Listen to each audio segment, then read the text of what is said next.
ਸਤਿ ਸ਼੍ਰੀ ਅਕਾਲ ਦੋਸਤੋ। ਚੈਨਲ ਕਲਮਾਂ ਦੇ ਦੇਸੋ ਦੀ ਜਾਨਿਬ ਤੋਂ ਕਿਤਾਬ ਖਾਣਾ ਬਦੋਸ਼ ਦਾ ਅਗਲਾ ਭਾਗ ਲੈ ਕੇ ਤੁਹਾਡੇ ਨਾਲ ਹਾਜ਼ਰ ਹਾਂ। ਤੇ ਸਵੇਰੇ ਬਾਹਰ ਸਾਡੇ ਲਾਨ ਦੇ ਘਾਹ ਉੱਤੇ ਕਾਗਜ਼, ਅੱਧੀਆਂ ਜਲੀਆਂ ਸਿਗਰਟਾਂ ਦੇ ਟੋਟੇ, ਕੇਲੇ ਦੇ ਛਿਲਕੇ, ਭੱਜੇ ਹੋਏ ਗਲਾਸ ਦੇ ਟੋਟੇ ਤੇ ਕਈ ਕੁਝ ਪਿਆ ਹੁੰਦਾ। ਸਭ ਤੋਂ ਕੋਫਤ ਵਾਲੀ ਚੀਜ਼ ਸੀ ਘਾਹ ਦਾ ਜਗ੍ਹਾ ਜਗ੍ਹਾ ਮੂੰਹ ਵਿੱਚ ਘੁਲੇ ਹੋਏ ਪਾਨ ਨਾਲ ਸੁਰਖ ਹੋ ਜਾਣਾ। ਉਫ, ਜਿਵੇਂ ਸਾਡਾ ਲਾਨ ਨਾ ਹੋਵੇ, ਕੂੜੇਦਾਨ ਹੋਵੇ। ਪਰ ਮੈਂ ਜਦੋਂ ਵੀ ਉਹਨਾਂ ਲੋਕਾਂ ਨਾਲ ਗੱਲ ਕਰਨ ਦੀ ਕੋਸ਼ਿਸ਼ ਕਰਦੀ, ਉਹ ਅੱਗੋਂ ਇਸ ਤਰ੍ਹਾਂ ਚੀਕਦੇ ਕਿ ਸਾਰੇ ਦਿਨ ਦਾ ਕਬਾੜਾ ਹੋ ਕੇ ਰਹਿ ਜਾਂਦਾ। ਸਾਹਮਣੇ ਵਾਲੇ ਘਰ ਵਿੱਚ ਬੜੇ ਸ਼ਾਇਸਤਾ ਲੋਕ ਰਹਿੰਦੇ ਸਨ ਤੇ ਸਾਰੇ ਆਲੇ ਦੁਆਲੇ ਵਿੱਚ ਜਿਸ ਇੱਕੋ ਇੱਕ ਟੱਬਰ ਨਾਲ ਦੋਸਤੀ ਦਾ ਰਿਸ਼ਤਾ ਸੀ, ਉਹ ਬਸ ਉਹਨਾਂ ਨਾਲ ਹੀ ਸੀ। ਸੁਰਿੰਦਰ ਸਹਿਗਲ ਤੇ ਬਿਮਲਾ ਜੀ। ਉਹਨਾਂ ਨੂੰ ਵੀ ਮੈਂ 2-4 ਵਾਰ ਕਿਹਾ ਸੀ ਕਿ ਸਾਡੇ ਉੱਤੇ ਵਾਲਿਆਂ ਨਾਲ ਗੱਲ ਕਰਨ। ਆਖਰ ਮਰਦਾਂ ਨਾਲ ਇਸ ਤਰ੍ਹਾਂ ਦੇ ਝਗੜੇ ਵਾਲੀ ਗੱਲ ਮਰਦ ਹੀ ਕਰ ਸਕਦਾ ਏ। ਪਰ ਪਰਾਏ ਝਗੜੇ ਵਿੱਚ ਕੋਈ ਵੀ ਹੱਥ ਨਹੀਂ ਪਾਉਣਾ ਚਾਹੁੰਦਾ। ਇਸ ਅੰਤਾਂ ਦੇ ਸ਼ੋਰ ਵਾਲੇ ਘਰ ਵਿੱਚ ਇੱਕ ਖਾਮੋਸ਼ ਤੇ ਬਿਲਕੁਲ ਹੋਰ ਤਰ੍ਹਾਂ ਦਾ ਮੁੰਡਾ ਸੀ, ਕਜ਼ਨ। ਕੈਂਡੀ ਤੇ ਉਹ ਰਲ ਕੇ ਕਿਤਾਬਾਂ ਦੀਆਂ ਗੱਲਾਂ ਕਰਦੇ, ਮਿਊਜ਼ਿਕ ਸੁਣਦੇ, ਸੈਰ ਕਰਦੇ। ਉਤਲੇ ਘਰ ਵਿੱਚ ਕਿਉਂਕਿ ਕਿਤਾਬਾਂ ਲਈ ਤੇ ਸੰਗੀਤ ਲਈ ਕੋਈ ਥਾਂ ਨਹੀਂ ਸੀ, ਇਸ ਕਰਕੇ ਕਜ਼ਨ ਨੂੰ ਵੀ ਜਿਵੇਂ ਸਾਡੇ ਘਰ ਵਿੱਚ ਪਨਾਹ ਵਰਗਾ ਅਹਿਸਾਸ ਹੁੰਦਾ ਸੀ। ਜਦੋਂ ਵੀ ਦੋਵੇਂ ਰਲ ਕੇ ਬੈਠਦੇ, ਹੇਠਲੇ ਕਿਤਾਬਾਂ ਨਾਲ ਤੇ ਰਿਕਾਰਡਾਂ ਨਾਲ ਭਰੇ ਹੋਏ ਘਰ ਵਿੱਚ ਹੀ, ਯਾਨੀ ਸਾਡੇ ਘਰ। ਕਜ਼ਨ ਕਹਿੰਦਾ, ਉਸ ਹੀਰਿਆਂ ਵਾਲੇ ਪੈਸੇ ਨਾਲ ਮੇਰਾ ਕੋਈ ਵਾਸਤਾ ਨਹੀਂ। ਮੈਂ ਤਾਂ ਕੁਝ ਹੋਰ ਕਰਾਂਗਾ, ਆਪਣੇ ਪੈਰਾਂ ਤੇ ਖੜੋਵਾਂਗਾ ਤੇ ਆਪਣੇ ਆਪ ਨੂੰ ਕੈਂਡੀ ਤੇਰੀ ਦੋਸਤੀ ਦੇ ਕਾਬਿਲ ਬਣਾਵਾਂਗਾ। ਤੇ 2 ਵਰਿਆਂ ਦੀ ਅਲੋਈ ਪਰ ਬਹੁਤ ਗਹਿਰੀ ਦੋਸਤੀ ਤੋਂ ਮਗਰੋਂ ਕਜ਼ਨ ਫਰਾਂਸ ਚਲਾ ਗਿਆ, ਕੈਂਡੀ ਦੀ ਦੋਸਤੀ ਦੇ ਕਾਬਿਲ ਬਣਨ ਲਈ। ਕੈਂਡੀ ਕੁੜੀ ਹੀ ਇਹੋ ਜਿਹੀ ਸੀ। ਉਹਦੀ ਦੋਸਤੀ ਦੇ ਕਾਬਿਲ ਬਣਨ ਲਈ ਤਾਂ ਮੈਨੂੰ ਵੀ ਉਚੇਚੀ ਕੋਸ਼ਿਸ਼ ਕਰਨੀ ਪੈਂਦੀ ਸੀ। ਕਈ ਕਿਤਾਬਾਂ ਇਹੋ ਜਿਹੀਆਂ ਸਨ ਜਿਹੜੀਆਂ ਪਹਿਲੋਂ ਉਹਨੇ ਪੜ੍ਹੀਆਂ, ਫਿਰ ਮੈਨੂੰ ਪੜ੍ਹਾਈਆਂ, ਤੇ ਫਿਰ ਅਰਪਣਾ ਤੇ ਮੈਂ ਤੇ ਉਹ ਤਿੰਨੇ ਬਹਿ ਕੇ ਉਹਨਾਂ ਬਾਰੇ ਗੱਲਾਂ ਕਰਦੇ ਸਾਂ। ਤੇ ਇਹ ਉਹੀ ਕਜ਼ਨ ਸੀ ਜਿਹਦਾ ਫੋਨ ਆ ਰਿਹਾ ਸੀ ਪੈਰਿਸ ਤੋਂ, ਤੇ ਫੋਨ ਤੇ ਆਖੀ ਹੋਈ ਗੱਲ ਸੁਣਾਈ ਨਹੀਂ ਸੀ ਦਿੱਤੀ ਅਰਪਣਾ ਨੂੰ। ਅਸੀਂ ਦੋਵੇਂ ਧੜਕਦੇ ਕੰਬਦੇ ਕਲੇਜਿਆਂ ਨਾਲ ਫੋਨ ਦੇ ਕੋਲ ਬੈਠੀਆਂ ਸਾਂ, ਕਜ਼ਨ ਦੇ ਫੋਨ ਦੇ ਇੰਤਜ਼ਾਰ ਵਿੱਚ। ਵਕਤ ਤੁਰ ਹੀ ਨਹੀਂ ਸੀ ਰਿਹਾ। ਸ਼ਾਮ ਦੇ 5 ਤੋਂ 8 ਵੱਜ ਗਏ। ਹਾਰ ਕੇ ਮੈਂ ਉਤਲੇ ਘਰ ਵਿੱਚੋਂ ਪੁੱਛਿਆ ਕਿ ਕਜ਼ਨ ਦਾ ਟੈਲੀਫੋਨ ਨੰਬਰ ਕੀ ਹੈ। ਟੈਲੀਫੋਨ ਨੰਬਰ ਤਾਂ ਵਿਸ਼ੀ ਦਾ ਹੀ ਸੀ, ਜਿੱਥੋਂ ਕੈਂਡੀ ਦਾ ਅਜੇ ਕੱਲ੍ਹ ਖਤ ਆਇਆ ਸੀ। ਉਸ ਵਿੱਚ ਉਹਨੇ ਲਿਖਿਆ ਵੀ ਸੀ ਕਿ ਕਜ਼ਨ ਜਿਸ ਹੋਟਲ ਵਿੱਚ ਰਹਿੰਦਾ ਏ, ਉਹ ਵੀ ਉਸੇ ਵਿੱਚ ਰਹਿ ਰਹੀ ਏ। ਫੋਨ ਚਾਹੇ ਪੈਰਿਸ ਤੋਂ ਆ ਰਿਹਾ ਸੀ, ਪਰ ਮੈਂ ਵਿਸ਼ੀ ਦੀ ਕਾਲ ਬੁੱਕ ਕਰਵਾ ਦਿੱਤੀ। ਉਸ ਰਾਤ ਜਦੋਂ ਕਾਲ ਨਹੀਂ ਸੀ ਮਿਲ ਰਹੀ, ਮੈਂ ਕਿਹਦੇ ਤਰਲੇ ਨਹੀਂ ਕੀਤੇ। ਟੈਲੀਫੋਨ ਵਾਲੀਆਂ ਕੁੜੀਆਂ ਦੇ, ਸੁਪਰਿਟੈਂਡੈਂਟਸ ਦੇ, ਜਿਹੜਾ ਵੀ ਕੋਈ ਵਾਕਫ ਸੀ ਉਹਦੇ, ਪਰ ਕਾਲ ਨਹੀਂ ਸੀ ਮਿਲ ਰਹੀ। ਰਾਤ ਦੇ ਕੋਈ 12 ਕੁ ਵਜੇ ਕਜ਼ਨ ਦੀ ਫੇਰ ਆਵਾਜ਼ ਸੁਣਾਈ ਦਿੱਤੀ, ਪਰ ਗੱਲ ਦੀ ਪੂਰੀ ਸਮਝ ਫੇਰ ਨਹੀਂ ਸੀ ਆ ਰਹੀ। ਮੇਰੀ ਬੁੱਕ ਕਰਵਾਈ ਹੋਈ ਕਾਲ ਕੋਈ 1:45 ਵਜੇ ਮਿਲੀ। ਲੰਡਨ ਦੇ ਰਾਹੋਂ ਮਿਲ ਰਹੀ ਸੀ।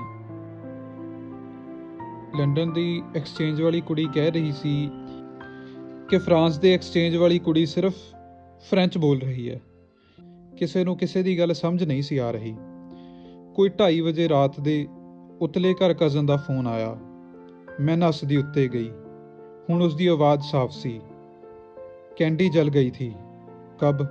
मेरे पैरों हेठली ज़मीन कंब रही सी। नहीं आंटी, कोई घबराने की बात नहीं, अब ठीक हो रही है। पर जली कब? 12 तारीख को। 12 तारीख से मुझे क्यों नहीं बताया? मैं रोन हक्की हो रही सां। उसने कहा था बताना नहीं। बोली अम्मी फ़िक्र करेंगी, इसलिए। कहाँ है वो? अस्पताल में। घबराना नहीं मम्मी, बिल्कुल नहीं, वो ठीक हो रही है। मुझे बुलाने के लिए फ़ोन कर रहे हो ना तुम? मुझे बुलाने के लिए फ़ोन कर रहे हो ना तुम? मेरी पुब निकल गई। अगर आपका मन हो तो आ जाइए, वैसे वो ठीक हो रही है। कहाँ पर? विशी में? नहीं, मैं लियो से बोल रहा हूँ। नहीं, मैं लियो से बोल रहा हूँ। हम उसको यहाँ ले आए थे। तो ज़रूर ज़्यादा कुछ होगा ना बेटे? नहीं तो दूसरे शहर में क्यों लाते? यहाँ एक स्पेशल अस्पताल है जल जाने वालों के इलाज के लिए। इसीलिए मैं आती हूँ। उसको कह दो मैं आ रही हूँ। फ़ोन कट गया। अर्पणा ते मैं ਦੋਵੇਂ ਰੋਂਦੀਆਂ ਰੋਂਦੀਆਂ ਆਪਣੀ ਆਵਾਜ਼ ਨੂੰ ਹੋਠਾਂ ਦੇ ਪਾਰ ਕੁੱਟਦੀਆਂ ਇੱਕ ਦੂਜੇ ਨੂੰ ਸਹਾਰਾ ਦੇਂਦੀਆਂ ਥੱਲੇ ਆ ਗਈਆਂ। ਰਾਤ ਬੀਤੀ ਨਹੀਂ। ਛਾਤੀ ਵਿੱਚੋਂ ਇੱਕ ਇੱਕ ਪੁੜਿਆ ਹੋਇਆ ਕੰਡਾ ਕੱਢਦਿਆਂ ਗੁਜ਼ਰੀ ਸੂਲਾਂ ਉੱਤੇ। ਅਗਲੇ ਦਿਨ ਛੁੱਟੀ ਸੀ। ਸਾਰੇ ਦਫ਼ਤਰ ਬੰਦ। ਉਹ ਸਾਰਾ ਦਿਨ ਸਵੇਰੇ ਲੋ ਲੱਗਣ ਤੋਂ ਲੈ ਕੇ ਰਾਤੀ 3:30 ਵਜੇ ਤੱਕ ਜਦੋਂ ਹਵਾਈ ਜਹਾਜ਼ ਫਰਾਂਸ ਵੱਲ ਤੁਰਿਆ ਮੈਂ ਦਿੱਲੀ ਦੀਆਂ ਵੀਰਾਨ ਸੜਕਾਂ ਉੱਤੇ ਵਾਹੋਦਾਹੀ ਨੱਸੀ ਫਿਰੀ। ਮਨਿਸਟਰਾਂ ਦੇ ਘਰ, ਰਿਜ਼ਰਵ ਬੈਂਕ ਅਫਸਰਾਂ ਦੇ ਘਰ, ਫਰਾਂਸ ਦੇ ਅੰਬੈਸਡਰ ਦੇ ਘਰ ਤੇ 50 ਥਾਵਾਂ ਹੋਰ। ਸਿਰ ਵਿੱਚ ਬਾਰ-ਬਾਰ ਇੱਕੋ ਗੱਲ ਗੂੰਜਦੀ ਰਹੀ, ਉਸਕੋ ਕਹਿ ਦੋ ਮੈਂ ਆ ਰਹੀ ਹੂੰ। ਕੈਂਡੀ ਮੈਂ ਆ ਰਹੀ ਹੂੰ। ਮੈਨੂੰ ਉਡੀਕੀ ਮੇਰੀ ਬੱਚੀ। ਜਾਣ ਲੱਗਿਆਂ ਪਤਾ ਨਹੀਂ ਕਿਸ ਤਰ੍ਹਾਂ ਮੈਂ ਸੁਖਮਨੀ ਸਾਹਿਬ ਦਾ ਗੁਟਕਾ ਨਾਲ ਰੱਖ ਲਿਆ। ਬਹੁਤ ਦੇਰ ਤੋਂ ਮੇਰਾ ਰਿਸ਼ਤਾ ਰੱਬ ਨਾਲ ਕੁਝ ਉਸ ਤਰ੍ਹਾਂ ਦਾ ਖਾਮੋਸ਼ ਏ ਜਿਸ ਤਰ੍ਹਾਂ ਤੀਵੀਂ ਖਾਵੰਦ ਨੂੰ ਨਾਲ ਰਹਿੰਦਿਆਂ ਜਦੋਂ ਵਰ੍ਹਿਆਂ ਦੇ ਕੁਝ ਵਰ੍ਹੇ ਗੁਜ਼ਰ ਜਾਣ ਤਾਂ ਮਹਿਜ਼ ਖਾਮੋਸ਼ੀ ਹੀ ਸਾਥ ਬਣ ਜਾਂਦੀ ਹੈ। ਜੇ ਕਦੇ ਕੁਝ ਬਹੁਤਾ ਚੰਗਾ ਵਾਪਰ ਗਿਆ ਜ਼ਿੰਦਗੀ ਵਿੱਚ ਤਾਂ ਉਹਦੇ ਵੱਲ ਤੱਕ ਕੇ ਸ਼ੁਕਰਾਨੇ ਵਿੱਚ ਨਜ਼ਰਾਂ ਝੁਕਾ ਦਿੱਤੀਆਂ, ਤੇ ਜੇ ਜਿਸ ਤਰ੍ਹਾਂ ਆਮ ਹੁੰਦਾ ਹੀ ਰਹਿੰਦਾ ਏ ਖਰਾਬ ਵਾਪਰ ਗਿਆ ਤਾਂ ਉਹਦੇ ਨਾਲ ਰੁੱਸ ਗਏ। ਜੇ ਤੈਨੂੰ ਮੇਰਾ ਖਿਆਲ ਨਹੀਂ ਤਾਂ ਜਾ, ਮੈਂ ਨਹੀਂ ਬੋਲਦੀ ਤੇਰੇ ਨਾਲ। ਪਰ ਜ਼ਿੰਦਗੀ ਵਿੱਚ ਜੋ ਵੀ ਊਟ ਪਟਾਂਗ ਵਾਪਰਦਾ ਰਿਹਾ ਸੀ ਅੱਜ ਤੱਕ, ਕਦੇ ਇਸ ਤਰ੍ਹਾਂ ਕੁਝ ਨਹੀਂ ਸੀ ਵਾਪਰਿਆ ਕਿ ਜ਼ਮੀਨ ਹਚਕੋਲੇ ਖਾਣ ਲੱਗ ਪਵੇ ਤੇ ਖੜੋਤਿਆਂ ਰਹਿਣ ਲਈ ਕਿਸੇ ਰੁੱਖ ਦਾ ਜਾਂ ਢੱਠੀ ਹੋਈ ਕੰਧ ਦਾ ਜਾਂ ਸਿਰਫ ਹਵਾ ਦਾ ਹੀ ਸਹਾਰਾ ਲੈਣ ਲਈ ਹੱਥ ਇੰਜ ਸਾਹਮਣੇ ਉਲਰ ਜਾਵੇ। ਬੇਵਸੀ ਵਿੱਚ ਬੇਵਸੀ ਜਿਹੀ ਬੇਵਸੀ, ਬਦਹਵਾਸ, ਜਿਵੇਂ ਸਾਹ ਸੰਗ ਵਿੱਚ ਰੁਕ ਗਿਆ ਹੋਵੇ ਕਿਸੇ ਸਖਤ ਪਥਰੀਲੇ ਗੋਲੇ ਵਾਂਗੂ। ਵਕਤ ਜਿਵੇਂ ਦਮ ਸਾਧ ਕੇ ਖੜੋ ਗਿਆ ਹੋਵੇ। ਰਾਤ ਦੇ ਹਨੇਰੇ ਪਿੰਡੇ ਵਿੱਚੋਂ ਜਿਵੇਂ ਸੈਂਕੜੇ ਹਜ਼ਾਰਾਂ ਡਰਾਉਣੇ ਨੌ ਉੱਘ ਆਏ ਹੋਣ। ਪਸਲੀਆਂ ਦੇ ਉੱਤੇ ਜਿਵੇਂ ਮਣਾ ਭਾਰੀ ਕੋਈ ਸਿਲ ਕਿਸੇ ਨੇ ਲਿਆ ਧਰੀ ਹੋਵੇ।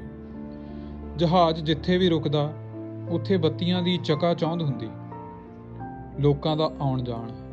ਮੈਂ ਸੋਚਦੀ ਇਹਨਾਂ ਬੱਤੀਆਂ ਨੂੰ ਨਹੀਂ ਪਤਾ, ਇਹਨਾਂ ਲੋਕਾਂ ਨੂੰ ਨਹੀਂ ਪਤਾ, ਨਹੀਂ ਤਾਂ ਸਾਰਾ ਆਲਮ ਸਾਹ ਰੋਕ ਕੇ ਖੜੋ ਜਾਂਦਾ। ਰਾਹ ਵਿੱਚ ਸੁਖਮਨੀ ਸਾਹਿਬ ਦਾ ਪਾਠ ਕਰਨ ਦੀ ਕੋਸ਼ਿਸ਼ ਕੀਤੀ, ਪਰ ਅੱਖਰ ਕਦੇ ਬੇਕਿਨਾਰ ਪਾਣੀਆਂ ਵਿੱਚ ਖੁਰ ਜਾਂਦੇ, ਕਦੇ ਸਹਿਰਾਵਾਂ ਦੀਆਂ ਰੇਤਾਂ ਤੇ ਰੀਂਗਣ ਲੱਗਦੇ, ਕਦੇ ਬਹਿ ਜਾਂਦੇ, ਕਦੇ ਖਲੋ ਜਾਂਦੇ, ਕਦੇ ਤੁਰ ਪੈਂਦੇ ਤੇ ਅੱਖਰਾਂ ਦੀ ਭੀੜ ਵਿੱਚੋਂ ਕੋਈ ਵੀ ਅੱਖਰ ਪਛਾਣਿਆ ਨਾ ਜਾਂਦਾ। ਸੁਣਨ ਲਈ ਧੰਨਵਾਦ। ਕਿਤਾਬ ਖਾਨਾਬਦੋਸ਼ ਦਾ ਅਗਲਾ ਭਾਗ ਲੈ ਕੇ ਜਲਦ ਹੀ ਤੁਹਾਡੇ ਰੂਬਰੂ ਹੋਵਾਂਗੇ।